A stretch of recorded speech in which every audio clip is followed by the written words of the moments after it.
Today, I want to share a weapon-level thinking tool. It's powerful, but also dangerous. Used well, it can foster cooperation. Used poorly, it can manipulate people. That's why you should understand it first. This tool is called identity. At its simplest, identity answers the question, who am I? More deeply, it's about the power to define what a person is. You have many identities. Your profession, class, gender, location, beliefs, affiliations. But identity isn't just labels. It's when you internalize one of those labels so deeply that you naturally act in ways that align with it. I'm a teacher. I'm responsible for my students. I'm a scientist. I must rely on evidence. I'm a fan of this team. Insulting the team feels like insulting me. I'm a loyal friend. I can't refuse when someone asks for help. The world is chaotic. Information is overwhelming. Trade-offs are complicated. So instead of calculating everything, we simplify. Given who I am, what should someone like me do in this situation? Identity gives you belonging, consistency, predictability, even pride. It also promotes cooperation within groups. But it comes with a side effect: rigidity. When you treat an identity as who you are, it becomes hard to change. You become controlled by it. But if you treat identity as something you use, then you can control it. Let's start with a classic example. In the 1980s, Texas had a serious highway litter problem. The government tried everything. Fines, campaigns. Nothing worked. Research showed that the main offenders were young men, ages 18 to 35. They drove pickup trucks, listened to heavy metal, and prided themselves on rebellion. Tell them to protect the environment? They'd mock you. Tell them not to litter? They'd do it even more. Then an ad agency came up with a brilliant slogan: "Don't mess with Texas." It worked. Why? Because it didn't preach behavior. It redefined identity. The hidden message was, real Texans don't let others trash their land. Now, littering wasn't just breaking a rule. It was disrespecting Texas pride. Suddenly, those rebellious young men became protectors of the environment. Not only did they stop littering, they started stopping others. Within a few years, roadside litter dropped by 72%. What changed wasn't the rule. It was the identity narrative. Old narrative: littering equals rebellious and cool. New narrative: littering equals disrespectful and weak. The best way to change behavior is to change how people see who they are. And here's the deeper insight: you can define other people's identities. Of course, you can also define your own. In Atomic Habits, James Clear argues that lasting change doesn't come from willpower. It comes from identity. Instead of saying, "I'm trying to quit smoking," you say, "I'm not a smoker." Instead of "I want to exercise," you say, "I'm a healthy person." Think about how often identity is used to influence people. Are you a real man? If you're Chinese, share this. "Sorry, I'm a police officer." Identity is incredibly powerful. But it's also the root of conflict.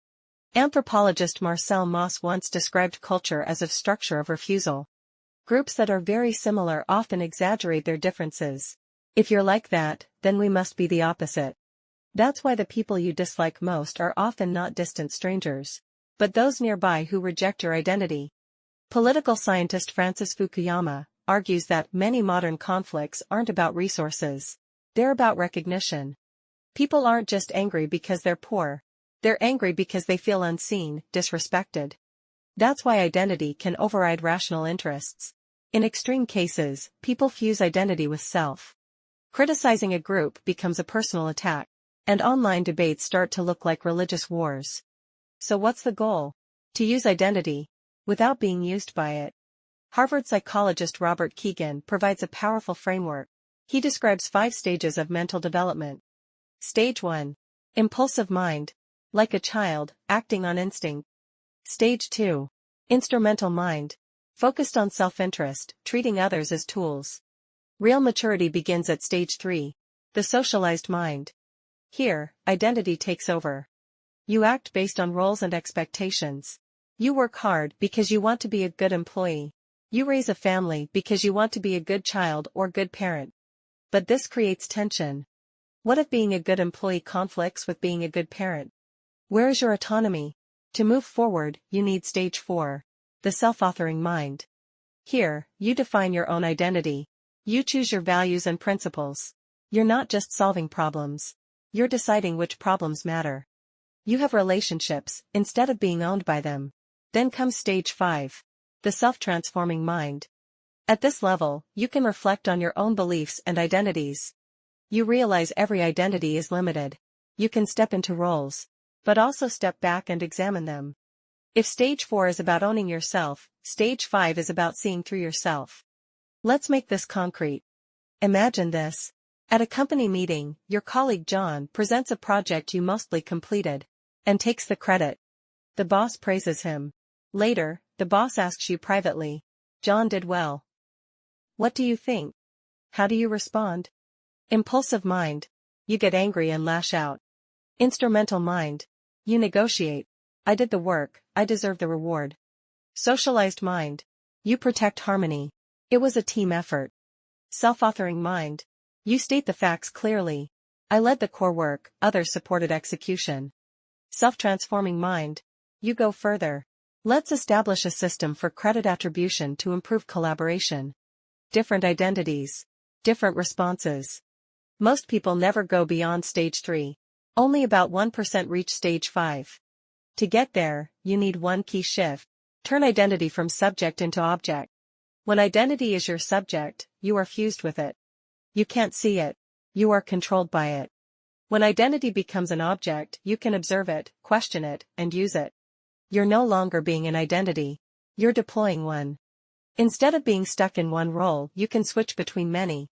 You move from actor to director. And here's the real dark magic. Not only can you define your own identity, you can define others. For example, if you constantly read news about incompetent officials, you may feel angry, but powerless. Why? Because you've framed yourself as a stakeholder and them as authority figures. Change the frame. See them as politicians. See yourself as a political scientist. Now the relationship shifts. Not frustration, but curiosity. You stop asking, "Why are they so bad?" and start asking, "What patterns explain their behavior?"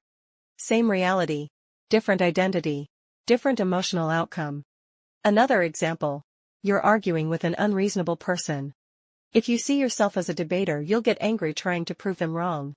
But if you reframe, "You're an entomologist. They're a rare insect making noise." Suddenly, no anger, just curiosity. Philosopher Daniel Dennett describes 3 ways to interpret behavior. The intentional stance. Treat something as a thinking agent. The design stance. Treat it like a system or program. The physical stance. Treat it as an object. You can apply this flexibly. Customer service replies? A script, not a person. A disruptive student? A developing brain, not an enemy. An emergency patient? A physical problem to solve quickly. Sometimes, the most effective, and even compassionate, approach is to stop treating someone as a person in that moment. Most people wear identity like skin. Touch it, and it hurts. High-level thinkers wear identity like clothing. They choose what to wear, based on the situation, and they take it off when they're done. But be careful. This dark magic can backfire. If you keep switching identities without a stable core, you risk falling into nihilism. Believing nothing. Committing to nothing. The goal is not manipulation. The highest level is this. Fully immerse yourself in a role, without being trapped by it. You can perform perfectly on the outside while staying an observer on the inside. You can play every role with sincerity, and still return, clean and intact, to yourself. That's it for today's content. Thank you for watching, and I'll see you in the next video.